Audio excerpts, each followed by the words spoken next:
Yep, I hear you. Yep, I hear you. All right, put this in my pocket. Throwing this behind my back.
Hey, folks, Roland Martin here. Today is Wednesday, June 12th, 2019. I am broadcasting live from Miami Beach for the 23rd Annual American Black Film Festival. Coming up on Roland Martin Unfiltered, we got a jam-packed show. Reverend William Barber and other moral leaders march on the White House. Why did Donald Trump, though? Why did he tell them to lock them out of Lafayette Park? Our cameras were there. We'll tell you what those pastors have to say about the lack of moral leadership coming from the White House. Polling data shows most of the top Democrats could beat Donald Trump if the election was held today. I will tell you why you must ignore all of those polls because they mean absolutely nothing. What's going on with black folks, elderly black folks, losing their homes as a result of reverse mortgages? We'll share those details. Also, a federal judge says St. Louis cannot hold inmates if they are unable to pay their bail. Also, a school aide resigns when she told some students they should be picking cotton. And a member of the Marines ousted because of racist and pro-Nazi text messages. Whoa, that makes no sense. And stuck on stupid, Candace Owens at again, debating Cornel West on Fox News. She said black people were better off 100 years after slavery. I'm sorry. Has the girl even read a history book? How about got clocked in the head with the history book? I don't think so. Folks, all of that and more right here, Roland Martin Unfiltered. It's time to bring the funk. Let's go. He's got it. Whatever the miss, he's on it. Whatever it is, he's got the scoop, the fact, the find. And when it breaks, he's right on time and it's rolling. Best believe he's knowing. Putting it down from sports to news to politics. With entertainment just for kicks, he's rolling. Yeah, it's Uncle Roro, y'all. Yeah, it's Roland Martin, yeah. Rolling with Roland now. He's funk, he's fresh, he's real, the best, you know he's Roland Martin now.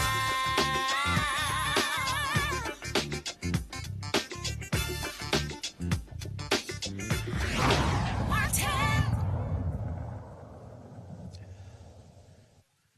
Hey, folks, we are here at the New World Center where the red carpet premiere of the movie Shaft will be taking place in more than an hour. We're going to be broadcasting live from the red carpet. But first, of course, we're going to have our show, Roland Martin Unfiltered.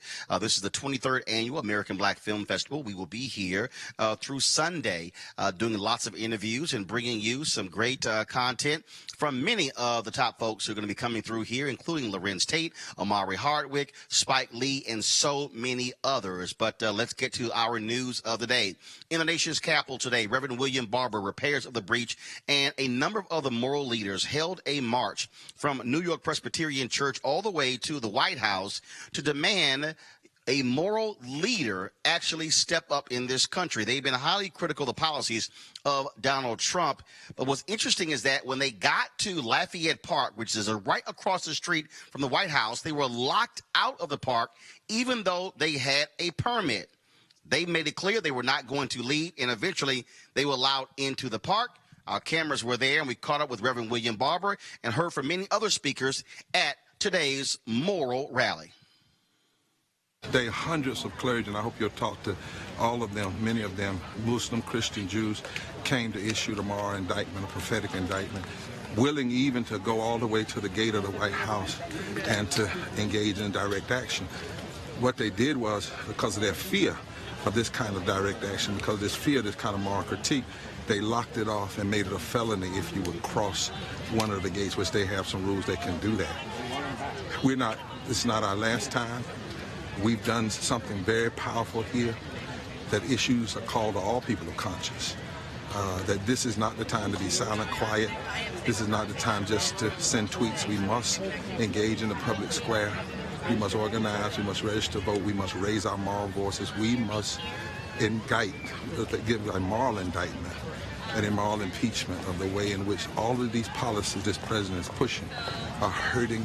Racist policies against voting, against immigrants, against our First Nation people, policies hurting the poor, hurting the workers, hurting the sick, hurting the environment, gross spending on the military that undermines our ability to engage in domestic policy, and worst of all, this false moral narrative of preachers who keep endorsing what he's doing as though it has something to do with our deepest religious values, our deepest constitutional values. We are here to say no more will that be allowed to operate without a critique. The clergy in this country, not left, not right, not conservative, not liberal, but based on our prophetic moral center, are rising up and standing up. Do you know that 400 years ago, in 1619, 20-odd Negroes were brought to Port Comfort off the coast of Hampton, Virginia. And now, this year, is the 400th year since we were brought here. And ever since that time, we have been becoming a nation of oppressors and the oppressed. Since Africans were landed here then, things have seemed to have gotten worse. From slavery to Reconstruction to post-Reconstruction to Jim Crow. Well, we are here because we are called to tell our fellow Americans God has heard the cries of oppressed people, and God is sending us to tell Pharaoh, let my people go. And even more amazing is that the Lord has promised they shall come out with great possessions. That means that God is saying, not only must you let them go, we must repair all the damage that has been done. Sir. And we, who are clergy, religious leaders, are determined not just to be here, but to go back home and not to rest, but to keep on saying, let my people go. Let my people go. One more time. Let my people go. Isaiah 10 reads, doom to you who legislate evil, that rob my destitute people of dignity, exploiting defenseless widows, taking advantage of homeless children. Micah 2 reads, woe to those who plan iniquity, to those who plot evil on their beds. At morning's light, he carries it out because it's in his power to do so. Covets real estate developments and seizes them, houses and takes them, defrauds people of their homes, robs them of their inheritance. So these passages from the prophet Micah and Isaiah are not some distant admonitions. At a time when there are 140 million poor people living in this country, when 43.5% of the U.S. population is in poverty or one storm, one healthcare crisis, one job loss, one natural disaster away from deep poverty. That's right. When 15 million cannot afford water. And the world is made of 2/3 water. When 4 million people who turned on their taps this morning had poison coming out. When 62 million workers make less than a living wage. And when our military spends 53 cents of every discretionary dollar, when our government spends it on the military and less than 15 cents on anti-poverty programs and health care and education combined, we must go down to the palace of the rulers who are making this a reality. All right, folks, let's go to our panel. There in Washington, D.C., A. Scott Bolden, of course, he with the National Bar Association, attorney there in Washington, D.C., former chair of the National Bar Association Political Action Committee, Monique Presley, a legal analyst and also crisis manager, Dr. Julian Malveaux, economist and president emerita, Bennett College. What's real interesting here, Monique, is that when they showed up to Lafayette Park, they were locked out. They were told something about some dignitaries. Pretty much Donald Trump made it clear he didn't want them in the park. A few months ago, the AME Church, they held a rally out in Lafayette Park outside of the White House. And it's interesting to listen to white conservative evangelicals who proclaim this man to be oh so Christian, oh so great, yet he won't even meet with these moral leaders, a cross-section, Christians, Muslim, Jews, folks of all different faiths, but he won't sit down with them, but he will only sit down and talk to the white conservative evangelicals. And I'm sure what happened today is someone in the DMV came to their senses, because there are still 2 cases open on the books right now, one of which I used to be lead counsel for, and I'm pretty strongly convinced that they figured out today was not the day that they wanted to arrest 100+ people who had permits and were supposed to be in the park. So they fixed it, because the city is still right now paying for such arrests that have been false before, places like Pershing Park, places like Freedom Park. So we're real good at listening to the feds and then running in and trying to do something, but this was a Trump mess. So I'm glad that at least the District of Columbia did not participate in that mess today and start locking folks up, because that just would have ended badly for everyone. Yeah, you know, Scott Bolden, when you look at the issues they're raising, first of all, they did have all the necessary permits, and for a while there, they made it clear. They said, "Look, we're not leaving." So they said, "We're going to have our speeches right here on the sidewalk." And then somebody came to their senses and said, "Yeah, go ahead, open the park." But this is indicative of a president who only cares about white conservative evangelicals. He only cares about the right. And I would dare say, Scott, where was Paula White? Why didn't she say, Mr. President, if you actually care about people, why don't you meet with these moral leaders? Where's Robert Jeffers, and where's that so-called Reverend Franklin Graham, who a week ago had 250 ministers praying for Donald Trump? Why would he meet with these religious leaders? This is what happens when you are partisan and not prophetic, when you are fronting when it comes to your faith, and that's the fundamental problem with this man who occupies the White House. Well, he certainly meets with reverends who are racist. They ought to start their own organization. But the reality is, it gets worse than this, Roland. We don't have to get into Pershing Park. You know, that park that they were at, the nickname for that park in some circles is Freedom Speech Park, because it's a park full of people exercising their right of free speech. Some protesters have been there, sole protesters, for years. But if you look at the statute in D.C., you don't even need a permit, when you read closely, to do a march or gathering in the District of Columbia. It has a permitting process, but then it says, even if you don't get a permit, if you're not occupying and causing any health or safety issues, then you can gather and you can protest. So it's even worse than the litigation that's going on right now. And so, but this is more Trump. If he were a smart politician, and we know that he isn't, he would have sent representatives or himself to meet with these ministers, but they weren't part of the religious right. They were part of the religious center and the religious righteous ones, and he's just not going to meet with them. Julian Malveaux, what we are seeing again is a morally deficient administration.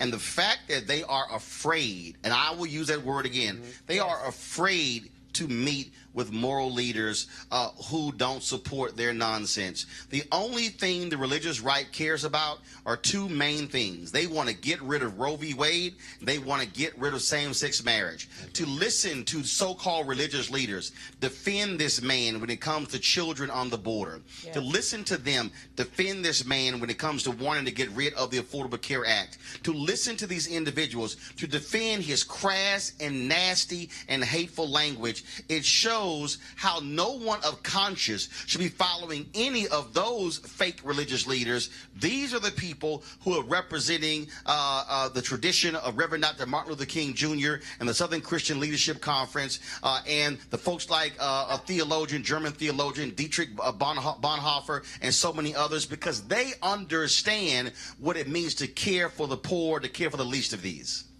Roland, this is a collision between moral deficiency and moral righteousness. Moral deficiency sits in the place where enslaved people built. Moral righteousness is Reverend William Barber, who has consistently despite all odds, raise issues about not only poverty, but also about health care, about climate change, all of these things. And he's done this, put his body on the line. We have this person, and you know, I don't cuss on your show, so I just said person, in the place, and don't be laughing, Scott, that enslaved people built. This person sitting there talking smack, and we have a moral leader who has brought religious people to Washington to talk about what's going on. On Monday, June 17th, Rev Barber will be having a Poor People's Congress. He will be raising up these issues. But the fact is that we have got, frankly, I can't think of another word, an idiot in the White House. The house that enslaved people. And it's more than an idiot. It is about the fact that they've used every legal, and I'm not a lawyer, I don't even play well on TV. Maneuver or mechanism. Every way they could to basically demolish and diminish the people who care. And so Metropolitan AME Church and many folks from that church and other churches have been with Reverend Barber today. Yep. And today is a day we need to say we're not putting up with this. Right. But you know, Roland, the other Monique, Scott, go ahead. The other powerful thing about this Moral Wednesday is that it's a multicultural, very diverse group of ministers that are black, white, yellow, and brown. That should scare the hell out of Republicans, and that's the other challenge you have. They didn't know how to respond. Except for, Scott, the fact is that while they may be multicultural... One second, hold on. Monique, here's the thing that's interesting about this. They have been mobilizing and organizing for the last 2.5 years, but not just going to major cities. They have been going to Kansas. They have been going to Idaho. They've been going to rural America as well, mobilizing broke white folks, trying to get them to understand the reality of their condition. And that is critically important when you look at what is happening in terms of with the people who thought Trump was going to be for them. Now they realize his economic policies are only for rich folks like himself.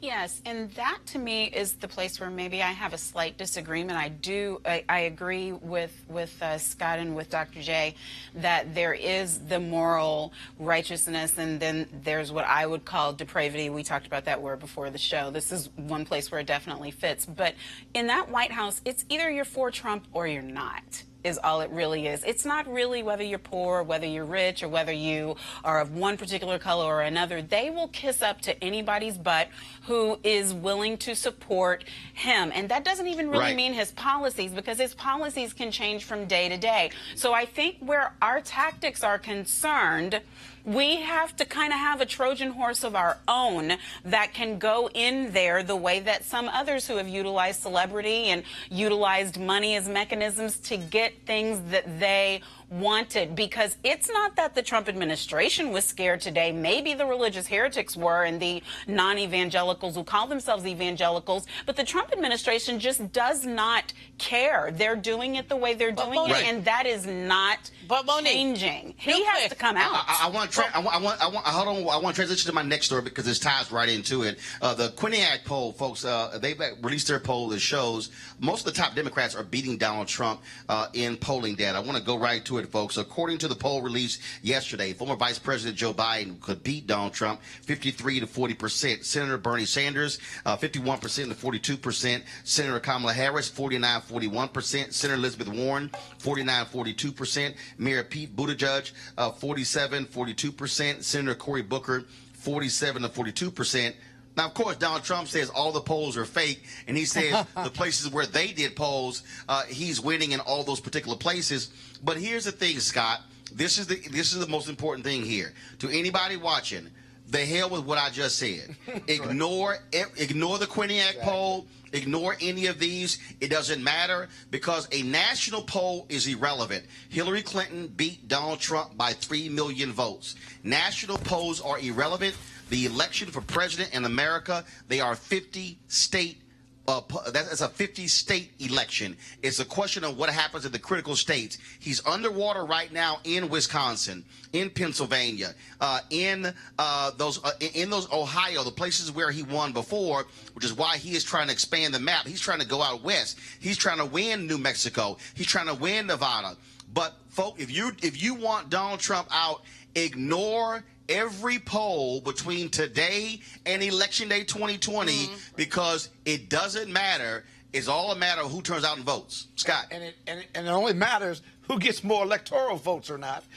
He's not going to win those Rust Belt states this year, in 2020. We know that. Michigan, he's underwater in Michigan, and he's underwater in Wisconsin as well as Pennsylvania. But I love your message, Roland, because two things. There are individuals in this country, especially independents, who are more likely than not to vote for Donald Trump, but never tell a pollster that. That's right. The first thing. You got to be careful. Right. And secondly, our people of color, our communities of color, those who are the most disaffected, cannot get comfortable with polling and say, well, Trump's going to lose anyway. We can take nothing for granted. It's all hands on deck. And you know what? It's neck and neck as far as I'm concerned. And our people in our communities have got to feel that way through 2020.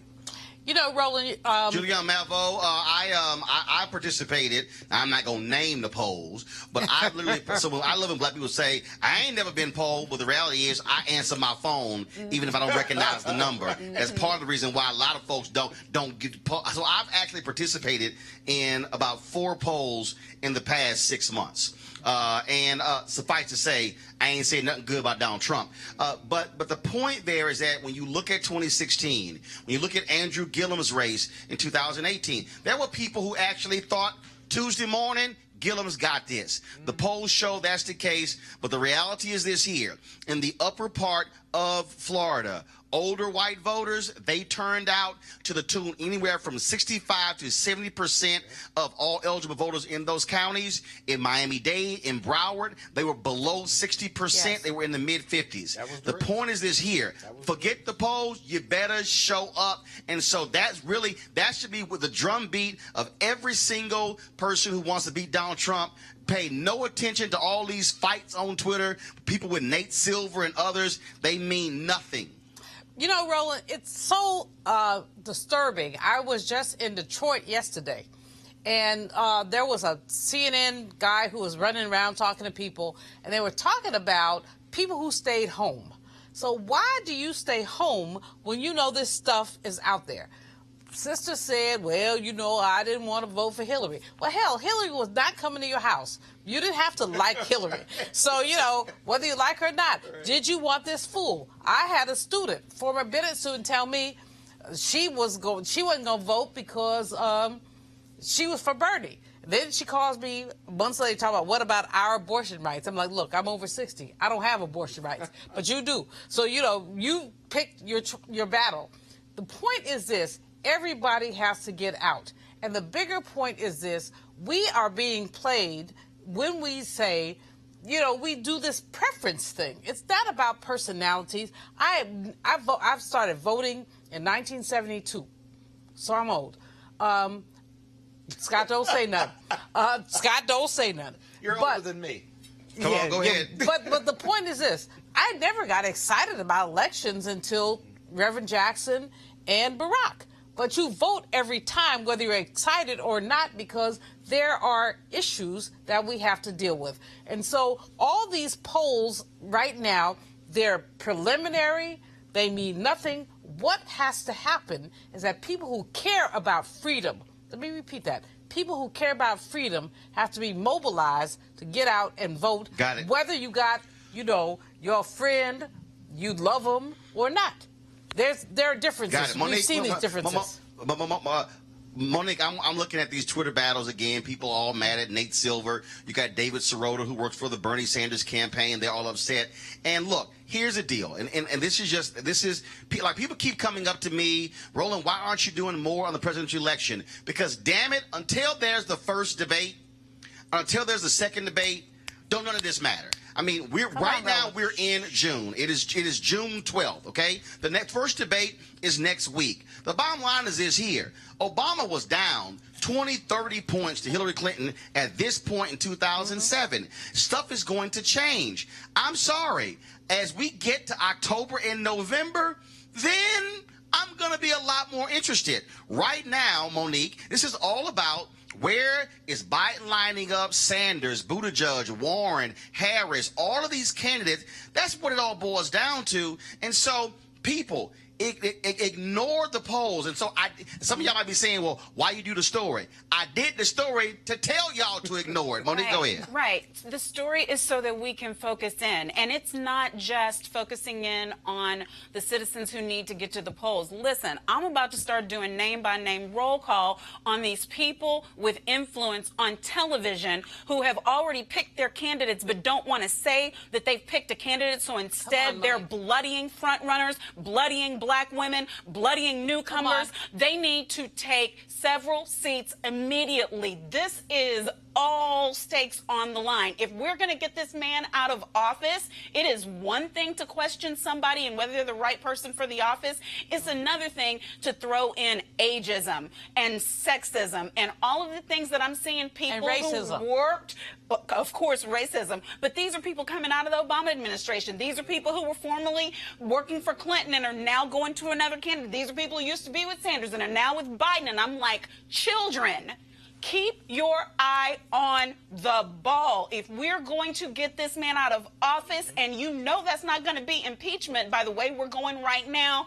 some of these things y'all need to get in a room and figure out, because until we have a I don't want a nominee who has so many bruises on him. All Trump has to do is do an easy layup and get in this office again. So yeah, that's what I got to say about that. Get real. All right, well, again, we've said all we can say about that. But again, right now, the focus for everybody who is watching, those of you who are watching us on Periscope, on Facebook, on YouTube, those of you who are watching this clip later on, this is very simple. That is, we should be in a complete state of mind where we are focused on registering people, organizing, and mobilizing. That's what's important. Absolutely. If you ain't registered, you can't vote. So it doesn't matter how you feel. If you're not registered, you can't vote. You should not be waiting for a single candidate to show up to your city. You should not be waiting for a single candidate to give you a special hug or kiss in order for you to vote. What you should be voting on are what are your issues. Do you give a damn about education? Do you care about a Department of Justice that will hold police departments and police officers accountable? Do you care about a Department of Justice that the previous one said we're not going to be utilizing private prisons? This one says we are. Do you care about the environment? Do you care about the air you breathe and the water that you drink? Those are the decisions that you should be making. And I need absolutely what Julian said. I need people to stop being so childish, like, well, no one excites me. Let me tell you something right now. Okay, you might walk into the club and nobody excites you, but at 2 o'clock in the morning, you're gonna try to take somebody home. Let me go ahead and just say that. I figure I need to go ahead and get real. Just go ahead and just go there with some of y'all. If we really want to be honest, you know, some of y'all go to y'all conventions, and on Wednesday you all cute, got an attitude, but on Saturday night, you know, you leaving on Sunday, you make some different choices. All I'm saying is we should be no, Julian, enough of trying to sit here and dance around stuff. You gotta say, Joe Madison says, put it where the goats can get it. There's some folks out there right now who are goats, and I put it right there where they can get it. That's where we have to be, thinking about our issues and of course aligning ourselves accordingly when it comes to our issues. And so that's what I want us to be focused on. And black men, same thing. Don't get all caught up in that silly stuff. Well, I ain't voting for a woman, because you know what? It's some men who've acted a fool who ain't done jack, like the one sitting in the White House right now. So y'all need to get over all that gender nonsense and saying who you're not going to vote for. Because for me, the first person who I worked for was a woman, my grandmother. Most of the people who I work for, who have been editors and publishers, have been women. I ain't got no problem working with a woman or a man. It don't even matter. So get the hell over that as quickly as you can. So Just letting y'all know. So we're going to keep hitting that point. But no, I got to move to the next story, Scott. So I got to keep hitting that point. You always got something important to say, but it ain't important. I would hope that you would emphasize or re-emphasize that a non-vote or no vote, because you ain't attracted to any other candidates, is a vote for Trump. De facto, it's a vote for Trump. Scott, I said I'm not done. I got a whole lot of time to emphasize that between now and the first election. So you didn't have to actually get that in right now. I said I was done. All right, let me go on to the next story, y'all. Let me go on to the next story. I was trying to get in the last word. You damn cappers. All right, y'all. A recent USA Today investigation focused on how seniors who take out reverse mortgages for retirement security are now losing their homes. This is folks. This is one woman's story. Check this out. Well, we moved in this house. It was 5 children. And we moved in the house in 1964. I got married while I was here. I had my children while I was here. My husband passed in 2016. And now, since he passed, they taking the house from me. Because when my husband signed the reverse mortgage, I was underage. He's 3 years older than I am. So now they want to take the house from me because my name wasn't on the deed. I tried to prove that was my husband. I'm his wife. A reverse mortgage, folks, is a financial agreement in which a homeowner relinquishes equity in their home in exchange for regular payments, usually to supplement retirement income. Now, the USA Today found that reverse mortgages and foreclosures are 6 times more often in predominantly black neighborhoods than in neighborhoods that are 80% white. Monique, I'm gonna go to you first. This is this is a huge issue because here we dealt with the home foreclosure crisis, where African Americans were getting these subprime loans even when they qualify for prime loans. Now you have these older African Americans, and you're seeing them hit with these commercials. And if y'all think I'm lying, watch the Judge shows. Hear me quickly. Trust me, my mom, my dad watch all them shows. If you watch certain shows where they have a high, older, elderly demographic, you're going to see all these commercials. And there's tons of commercials, Monique, about reverse mortgage, supplement your income.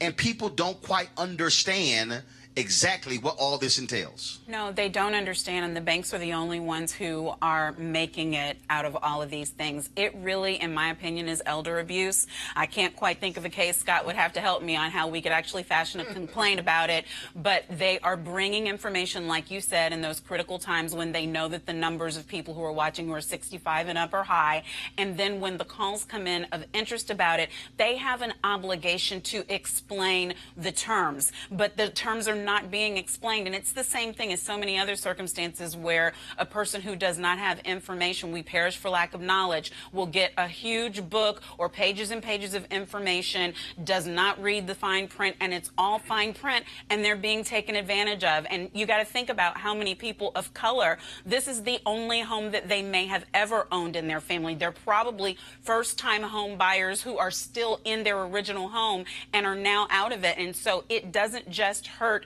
this generation, but it destroys legacy for the next generation. We took a huge hit 12 years ago, and now we're recycling the same type of harm. Yep. Scott, they need protection. The reality is these elderly folks need protection.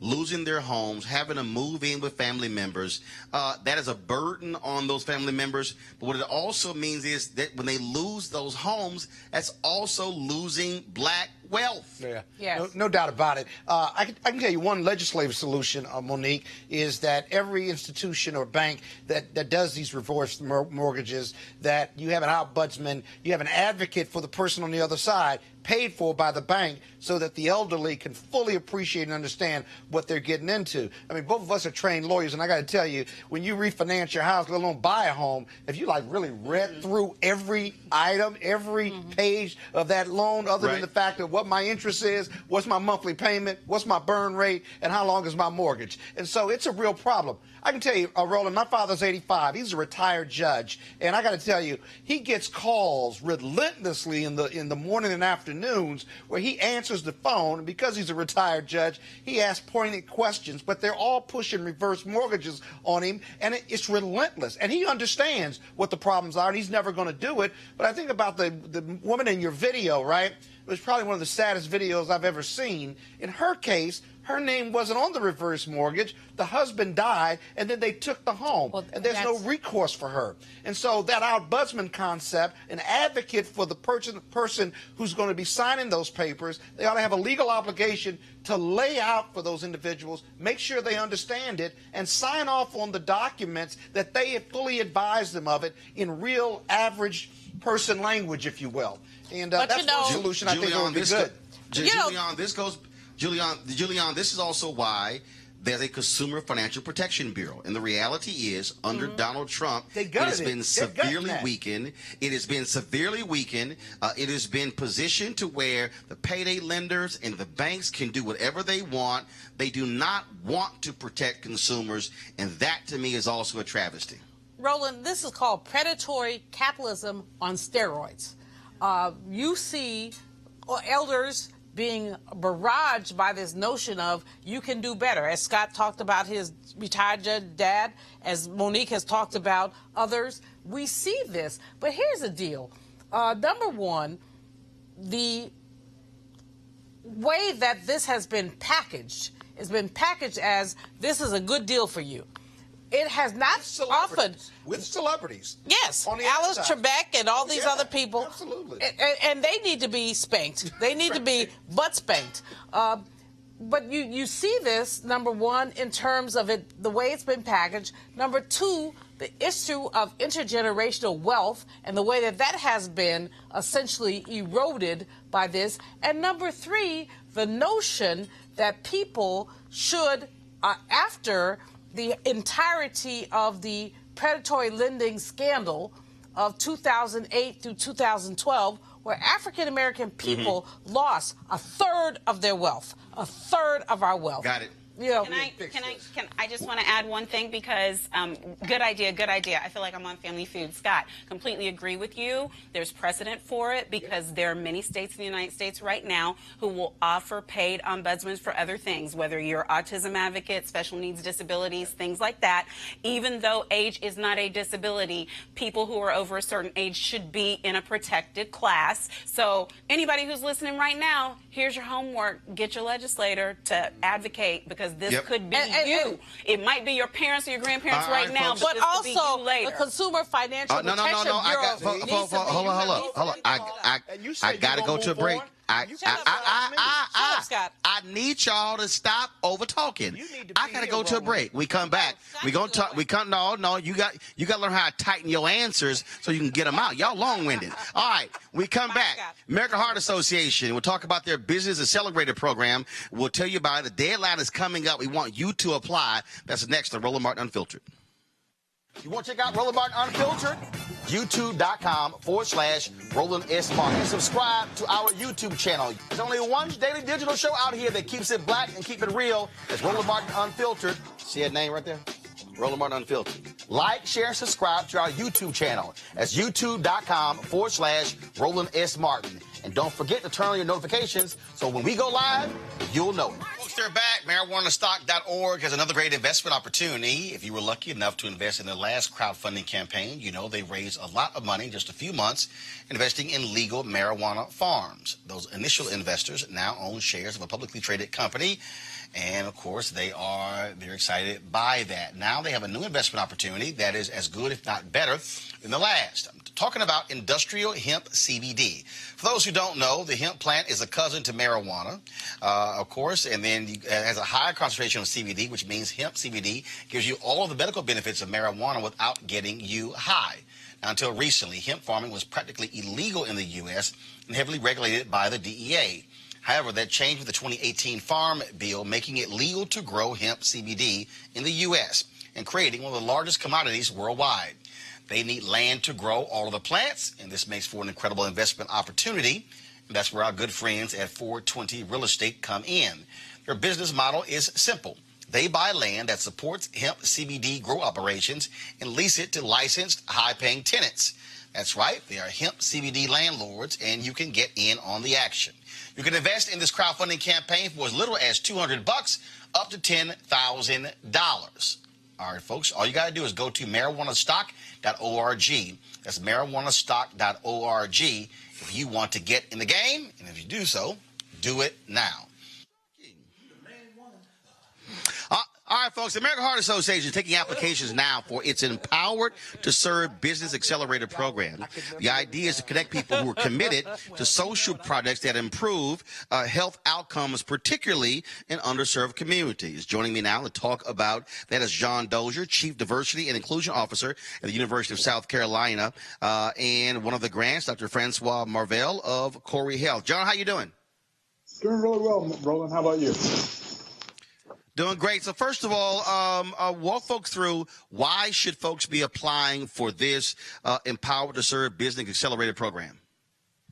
Well, let me tell you, we all know that there are social determinants of health, that there are factors about health in our community that go beyond just the availability of physicians in our community. As such, we are better informed about what those issues are than anyone else. And we need to be more active in being a part of the solution. And so this is giving people an opportunity to think about what ideas they have that are going to help to promote awareness, help to promote better, more healthy communities. And I couldn't be more proud than the fact that the American Heart Association is invested in doing this important work and convening these business folks.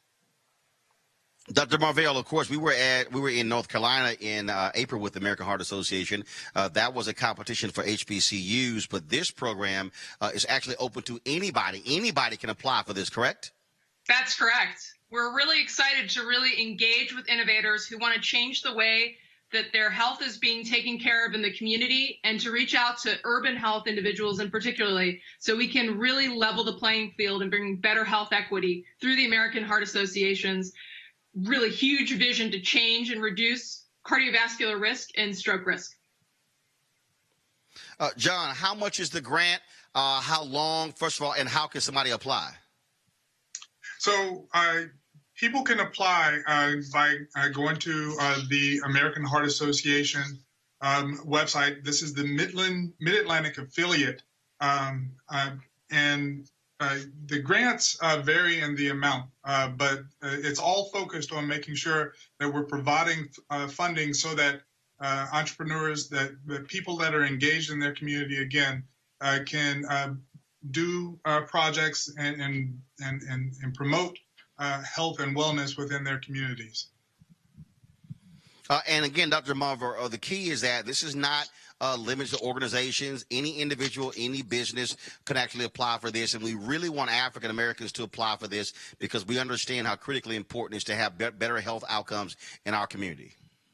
100%. We really, Roland, want to be focusing on bringing in as much diversity, promote African Americans to be incredibly involved in this. And you can be having your own idea. You can be an entrepreneur. You can have your own business.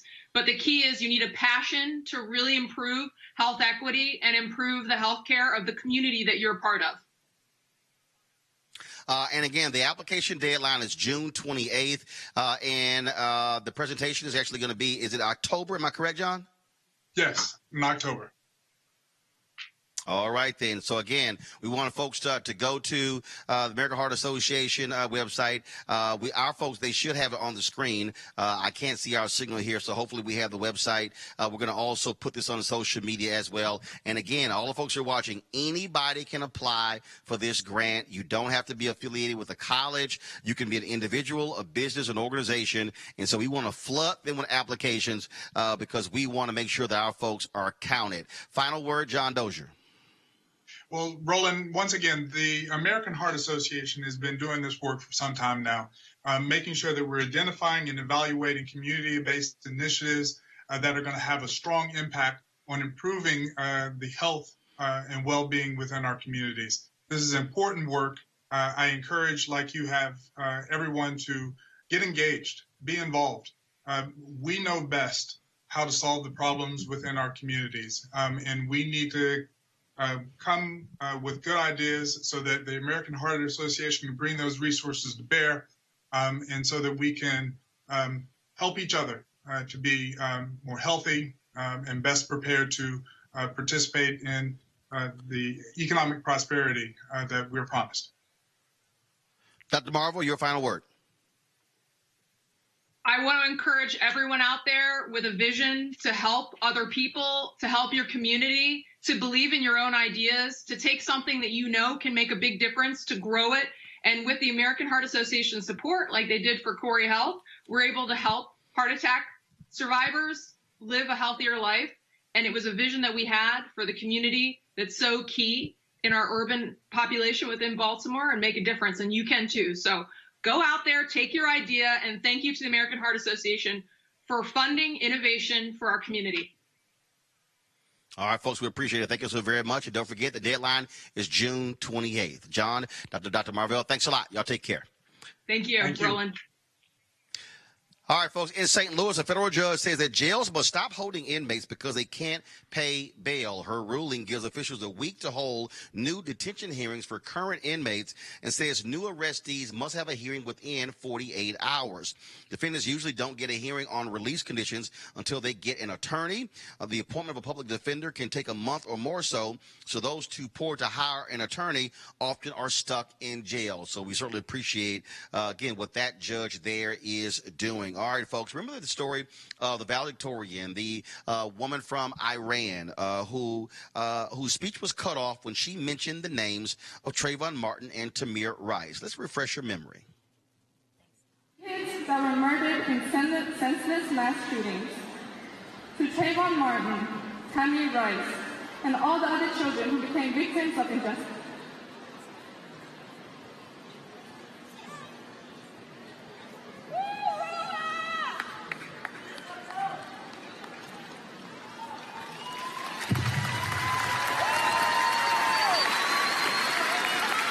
Sorry for my inconvenience, but that's our valedictorian again for Rohan.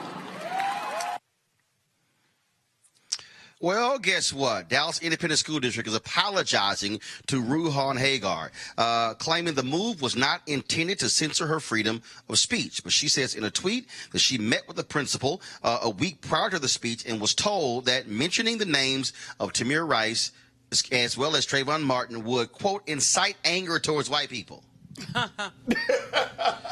The school district says it is apologizing on his behalf. We reached out again to Principal Asmaram, who is of Eritrean descent. We reached out when the first story broke, and we have yet to get a response from him. Monique, this is real simple. I mean, again, this guy, oh my God, we don't want to hurt the sensibilities of white people. And literally, the mere mention of their names all of a sudden is going to incite white people. Give me a damn break, Monique. Exactly. But you know what? She's about to be a tea sipper, Roland. What do you think about that? Was a horrible choice of a university, but that's how it goes. Scott Bolden, Scott was a real trip. There's a teacher, was a real trip, Scott. There's a teacher there who's been emailing me saying how I'm wrong. And I'm going, well, if I'm so wrong, why the hell are they apologizing? The reality is the principal is so stupid. By him sitting here cutting her off, her story has now gone viral and has gone all across the world because of his action. Had he let it ride, nobody would have known. And it's not like you don't have prior videos, or you run videos every day or every week about what is it called? Don't let crazy ass white people. Yeah, crazy ass white people and stuff. So we have a pattern and practice of this behavior. At some point, they should learn the difference, learn better, if you will.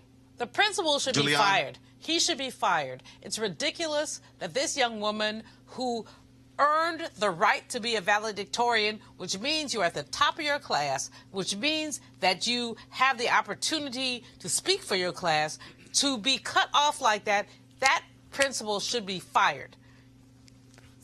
in the conversation. Yep, simple as that.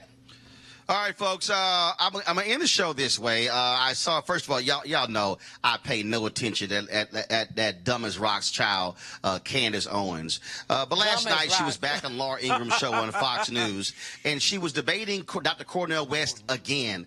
I don't know why he would even agree to go on with her a second time. After this comment, he shouldn't go on with that fool again. Press play. It was absolutely socialist, and you know that. And you know that our community, after the first 100 years, doctor, come on. The 100 years after slavery, the black community was doing better. We were going up, up, up. Then suddenly they socialized our community via welfare policies, and the black community started going down, down, down. And you're sitting here supporting a candidate that is advocating for making that on a larger scale. He's saying, we're not just going to do it to the black community, we're going to do it to every community in America. Well, you know his policies do not work. Lord. Oh, my God, Julian. She is truly one of the dumbest people I've ever seen in my life. Because 100 years after slavery, hold up. Wait, before you go, I'm going to toss to you. Just hold on. 100 years after slavery, black folks were still being beaten and killed. They were still being lynched. They were still denied opportunities. 100 years after slavery ended, barely that year, 100 years afterwards, first of all, we had 100 years after slavery ended, we didn't even have, guess what?